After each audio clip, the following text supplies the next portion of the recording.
За part 8 эхлэе. Энэ цогцол дээр донешн хэлхээсэн хүмүүсийн асуултанд хариулдаг. Гэхдээ одоо асуулт аваарууд би ч маш завгүй байгаа болохоор нэмж асуулт авахгүй.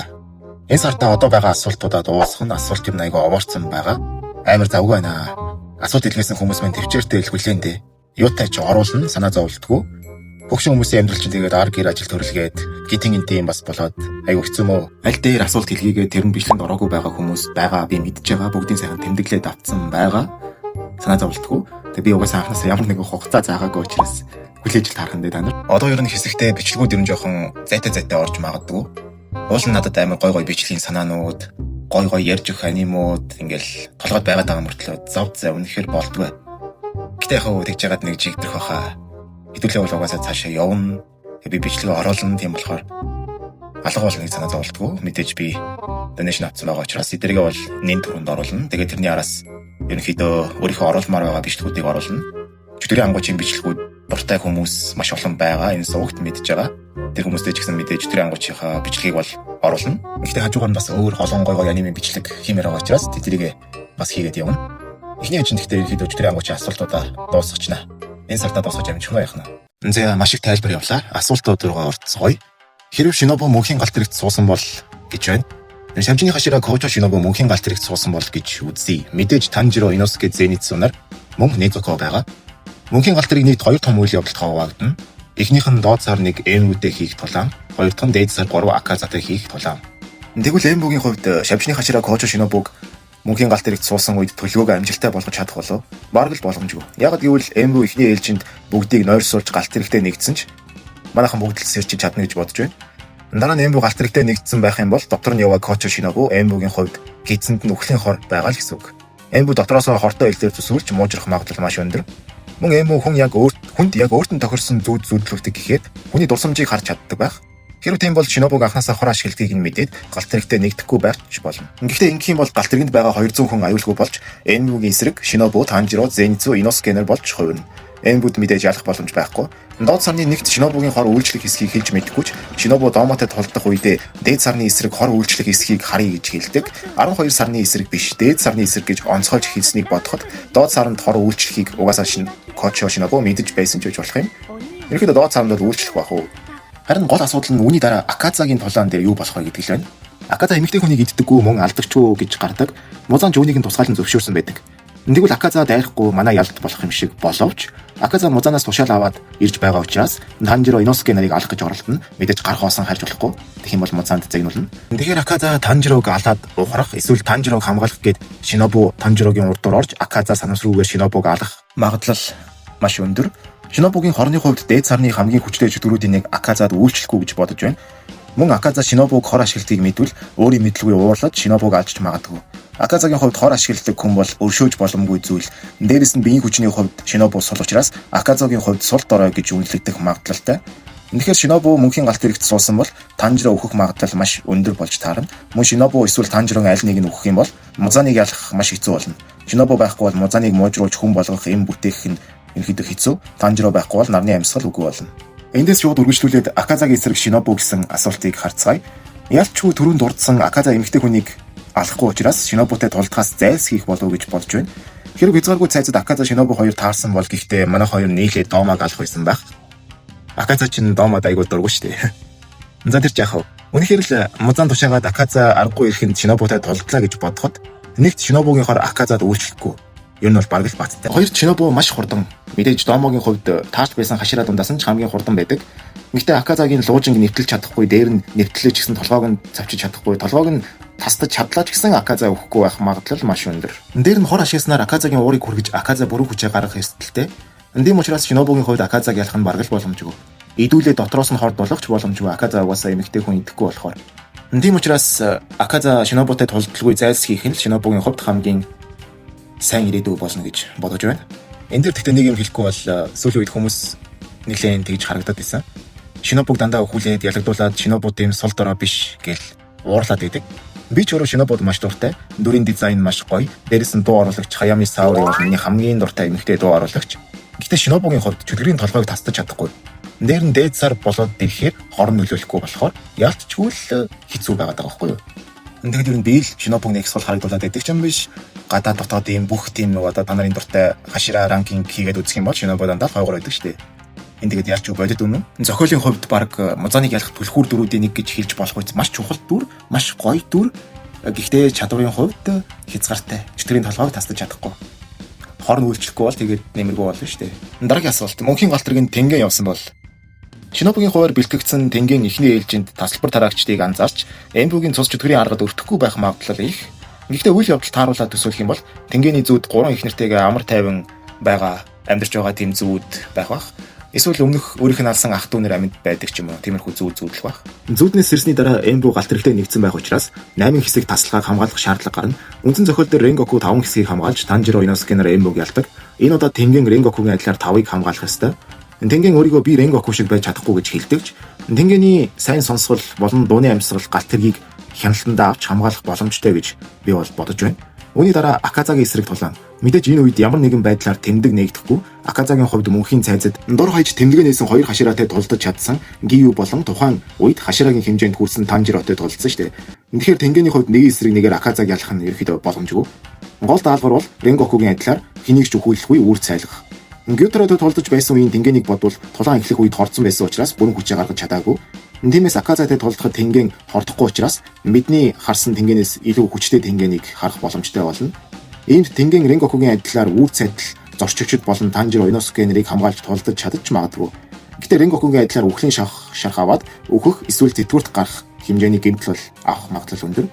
Аказаг ялах бол боломжгүй дойрхон. Аказаг ялах наад захын шаардлага бол тэмдэг тэгээд нэмдэг нь одоо тонглог ертөнц буюу нэр тарах ертөнц учраас. Гэхдээ үнэхээр тэнгийн өөрийгөө Rengokугийн хэмжээнд биш Rengokугаас өөрийгөө сул гэж үздэг нь үнэн бол мэдээж Rengokугаас дутуу ажиллах хин гэсэн үг. Магадгүй хин нэгнийг өхүүлэх магадлалтай үр цайтал эсгүй байх магадлалтай.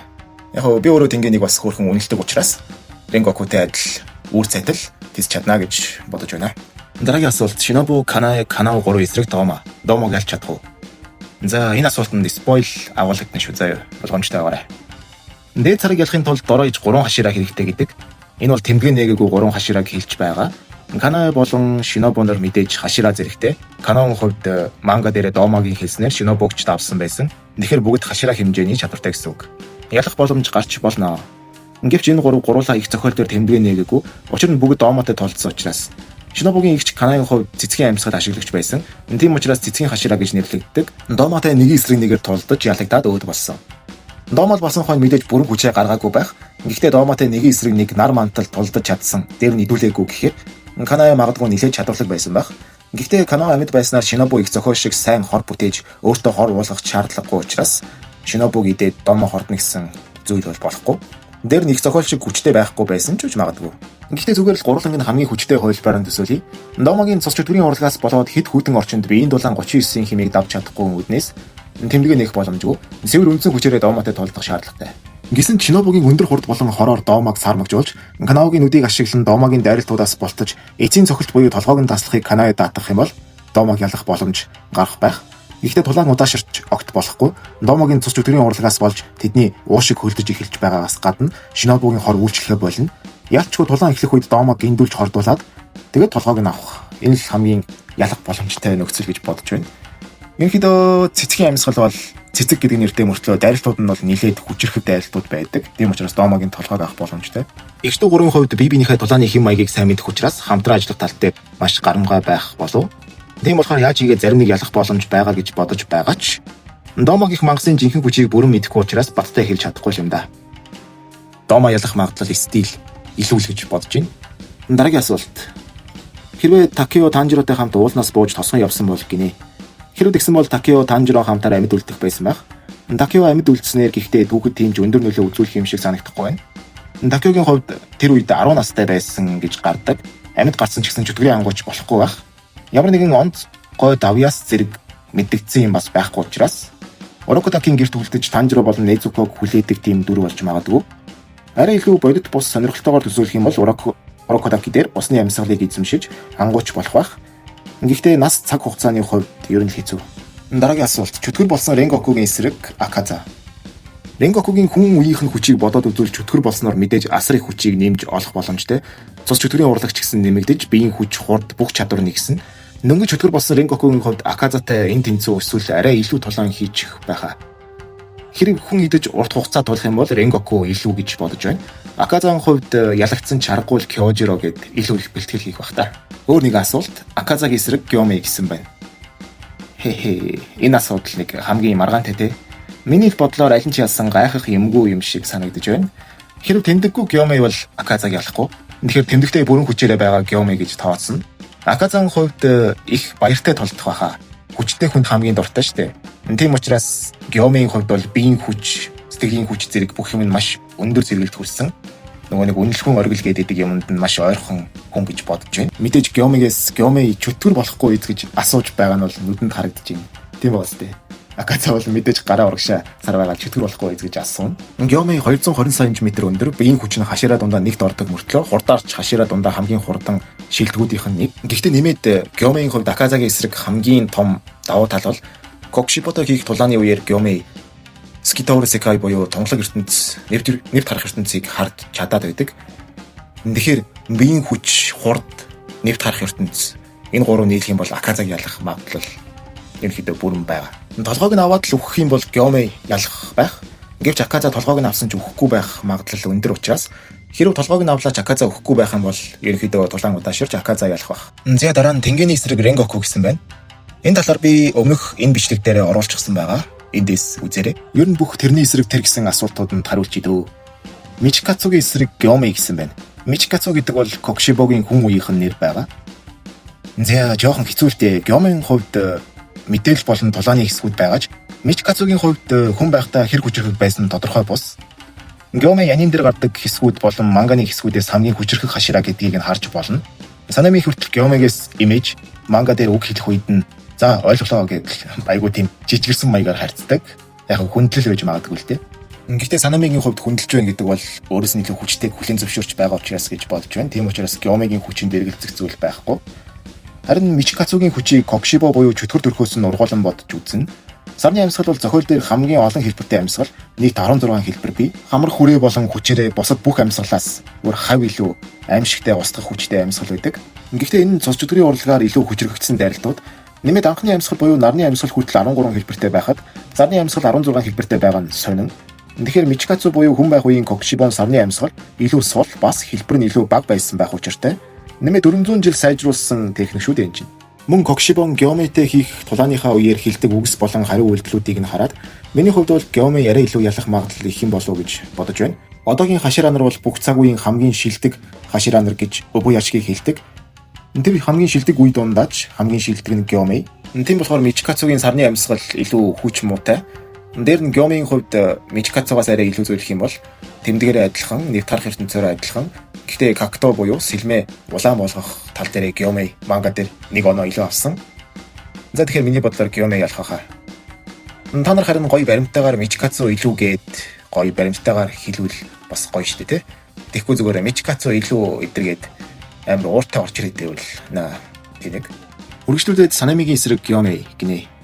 Аним дээр Gyomei-г шилдэгнэ гэдгийг харуулах хэсгүүд ил болон далдаар маш их гардаг. Энэ дөрвөн хэсэгчлэн манга дээр ч гэсэн Gyomei болон Sanamiгийн эсрэг Kokushiboгийн тулааны хэсэг дээр Sanami Gyomei-д хүндэтгэлтэйгээр хандаж тусламж маягаар тулдаг хэсгүүд олон байдгаас үзэх юм бол Gyomei яг л нэрнийхээ дагуу хамгийн хүчрэг хашираа Kisatsudai Saikyo болов гэж бодож байна. Тэгэхээр миний хувьд Gyomei илүү. Энэ партаа энэ хүрээ дуусгая. Энэ жоохон чанаргүй байна. За яг хөө хизээ нэг сайхан өдөр хэдүүлээ. Аудио чанартай, дүрс бичлэг чанартай гой бичлэг үзцгийнэ. Санаа зовлтгүй заяа гэхгүй. Тэр өдөр болтол тэгээд болно доо. Ойр дайгуу завгүй байгаа даа. Бичлэгэндээ гоё анхаарч чадахгүй байна. Би тавилаа юм да. Ихтэл болно доо. Зя тэгээд асуулт асууж интернэшнл хийсэн хүмүүс маань төвчээртэй байж байгаарай. Дахиад 2 3 эсвэл 4 5 ч юм уу мэдгүй. Юу дэж бүгдийг оруулаад бичлэгэндээ оруулж хариулна. За тэгээд subscribe дарахыг хүсвэл дараад хонхоо бас асаарай.